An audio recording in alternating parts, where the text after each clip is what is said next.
हरे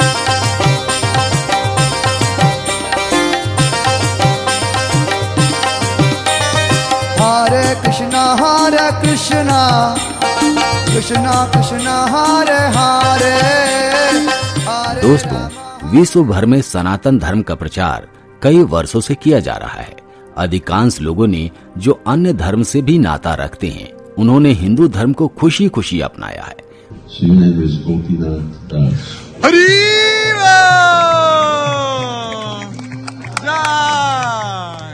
भारत, जिसे सनातन सभ्यता का केंद्र माना जाता है, वहां से यह धर्म अफ्रीका पहुंचा और देखते ही देखते अपनी पकड़ को लोगों के बीच मजबूत बनाने लगा। आपको यह जानकर आश्चर्य होगा कि पश्चिमी अफ्रीकी देश घाना में हिंदुओं की संख्या में साल दर साल बढ़ोतरी हुई है। यह दावा इसलिए सच है क्योंकि घाना में सन 2009 में हुई जनगणना में यह पाया गया था कि वहां केवल 12,500 हिंदू रहते थे, जिसके बाद 2010 में हुई जनगणना में यह पाया गया कि यह संख्या बढ़कर 25,000 हो गई है। आज घाना में लगभग 1.25 लाख अफ्रीकी हिंदू रहते हैं। चलिए अब जानते हैं कि आखिर अफ्रीकी लोगों में हिंदू धर्म के प्रति यह भाव कैसे जागृत हुआ। हिंदू धर्म घाना में एकाएक विकसित नहीं हुआ है।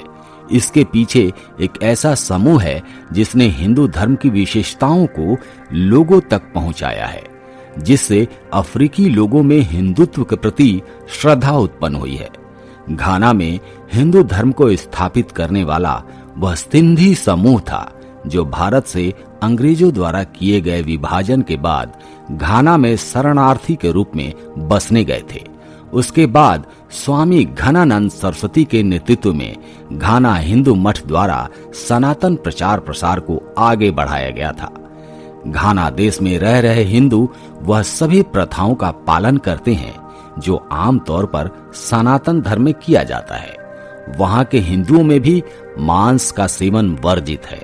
यह नियम उन्होंने अपनी इच्छा से बनाया है, क्योंकि किसी जीव को मारकर खाना सनातन धर्म में स्वीकार नहीं किया जाता है। यह बात इसलिए खास है क्योंकि घाना के मूल निवासी बिना मांस के नहीं रह सकते। उनमें भी गाय के प्रति उतना ही सम्मान है जितना सम्मान भारत में हिंदू धर्म में किया जाता है। यह बात भी इसलिए अलग है क्योंकि मूल घाना के परिवारों में दिन में एक बार गाय के मांस का सेवन जरूर किया जाता है। घाना में यह बात भी खास है कि सभी ने अपने मूल पहचान को छोड़कर हिंदू धर्म को अपनाया है। न ही उन पर धर्म परिवर्तन के लिए किसी प्रकार का दबाव डाला गया है और न ही ऐसे किसी मुहिम को शुरू किया गया है। उन्होंने हिंदू धर्म को अपनी इच्छा से चुना है और सनातन धर्म के सभी नियमों का पालन भी वह अपनी स्वेच्छा से कर रहे हैं। दोस्तों, अब आपके दिमाग में ये सवाल उठ रहा होगा कि आखिर स्वामी घनानंद कौन है। चलिए जानते हैं। स्वामी घनानंद बचपन से ही इच्छुक बालक थे, जिन्हें ब्रह्मांड के रहस्यों को और धार्मिक लेखों में छुपे सभी तर्कों को खोजने के लिए आतुरता थी। फिर वह इसी खोज में ऋषिकेश उत्तराखंड आ गए, जहां उनकी भेंट स्वामी कृष्णानंद से हुई।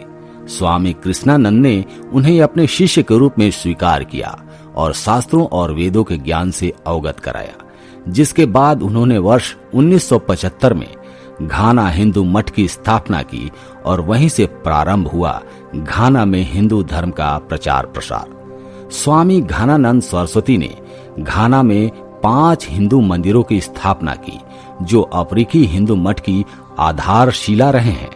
साथ ही घाना में इस्कॉन के मंदिर भी अधिक हैं। दोस्तों, स्वामी घनानंद के लिए ये काम आसान नहीं था, लेकिन फिर भी उन्होंने इस काम को किया।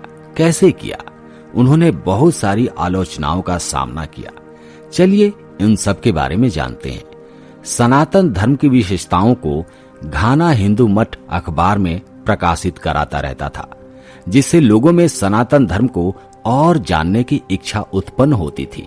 इसी वजह से शुरुआत में कई लोग केवल जिज्ञासा के लिए मठ में आते थे, किंतु जब हिंदू धर्म की विशेषताओं के विषय में उन्हें ज्ञात हुआ, तब उन्होंने इसे अपनाने का फैसला किया। किंतु कट्टरपंथियों द्वारा यह आरोप लगाया गया था कि यह धर्म परिवर्तन जबरन हुआ है, जिसका खंडन स्वयं घाना के हिंदू करते हैं। उन सभी ने अपनी इच्छा से हिंदू धर्म को अपनाया है। एक और बात यह भी है कि स्वयं स्वामी घनानंद सरस्वती घाना के मूल निवासी थे, जिनके माता पिता ने ईसाई धर्म अपनाया था, किंतु इन सब को जानते हुए भी उन्होंने सनातन धर्म को चुना और इस धर्म की विशेषताओं का प्रचार किया। केवल यही नहीं दोस्तों, अन्य देशों में भी सनातन धर्म के अनुयायी बढ़ रहे हैं। रूस में 2012 में हुए जनगणना में 1,40,000 हिंदू थे, जो देश की पूरी जनसंख्या के 0.01% की आबादी रखते हैं। इसके बाद है आयरलैंड, जहां हिंदू जनसंख्या में लंबा उछाल आया है। साथ ही अमेरिका में भी हिंदू जनसंख्या में हालिया सालों में बढ़त देखने को मिली है।